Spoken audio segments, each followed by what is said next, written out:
পররাষ্ট্র উপদেষ্টা তৌহিদ হোসেন বলেছেন, নীতিগতভাবে সিদ্ধান্ত না থাকলেও গত 2 মাসে 60,000 রোহিঙ্গা বাংলাদেশে অনুপ্রবেশ করেছে। এই অনুপ্রবেশ ভবিষ্যতের জন্য অশনি সংকেত হিসেবে আখ্যা দিয়েছে বাংলাদেশ। রবিবার পররাষ্ট্র মন্ত্রণালয়ে সাংবাদিকদের সঙ্গে আলাপকালে কথা বলেন তৌহিদ হোসেন। সীমান্তে দুর্নীতির কারণে রোহিঙ্গাদের অনুপ্রবেশ ঠেকানো যাচ্ছে না বলে মনে করেন পররাষ্ট্র উপদেষ্টা। বিদ্রোহী আরাকান আর্মির একের পর এক এলাকা দখলের কারণে অনেকটা কোণঠাসা হয়ে পড়েছে মিয়ানমারের জান্তা সরকার। সীমান্তের ওপারে অস্থিরতায় আবারও বাংলাদেশে বাড়ছে রোহিঙ্গাদের অনুপ্রবেশ।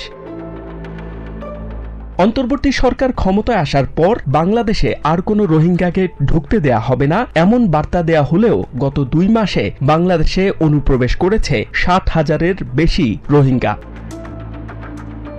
রবিবার দুপুরে পররাষ্ট্র মন্ত্রণালয়ে সাংবাদিকদের প্রশ্নের জবাবে পররাষ্ট্র উপদেষ্টা তৌহিদ হোসেন জানান, সীমান্তে দুর্নীতির কারণে ঠেকানো যাচ্ছে না রোহিঙ্গা অনুপ্রবেশ। তিনি বলেন, ব্যাংককে মিয়ানমারের সাথে সীমানা থাকা 5টি দেশের পররাষ্ট্রমন্ত্রীদের সাথে অনানুষ্ঠানিক এক বৈঠকে রোহিঙ্গা প্রসঙ্গে আলোচনা হয়েছে। এতে জানানো হয়, রোহিঙ্গা সমস্যার সমাধান না হলে মিয়ানমারের শান্তি ফিরে আসবে না। এর আগে সকালে বিআইএসএস অডিটোরিয়ামে বঙ্গোপসাগর অঞ্চল পুনঃসংযোগ, স্বার্থের একত্রীকরণ অনুসন্ধান শীর্ষক সেমিনারে রোহিঙ্গা বিষয়ে কথা বলেন পররাষ্ট্র উপদেষ্টা। তিনি জানান, রোহিঙ্গাদের মিয়ানমারে ফেরাতে বঙ্গোপসাগর অঞ্চলের দেশগুলোর সাথে পারস্পরিক ভূ রাজনৈতিক সম্পর্ক ভূমিকা রাখবে। এ সম্মেলনে আরও উপস্থিত ছিলেন বাংলাদেশে জাপানের রাষ্ট্রদূত ইয়োমা কিমিনোরি।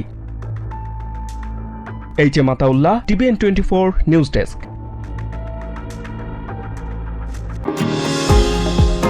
নিউ ইয়র্ক থেকে সম্প্রচারিত TVN 24 টেলিভিশন বিশ্বজুড়ে বাঙালির কণ্ঠস্বর।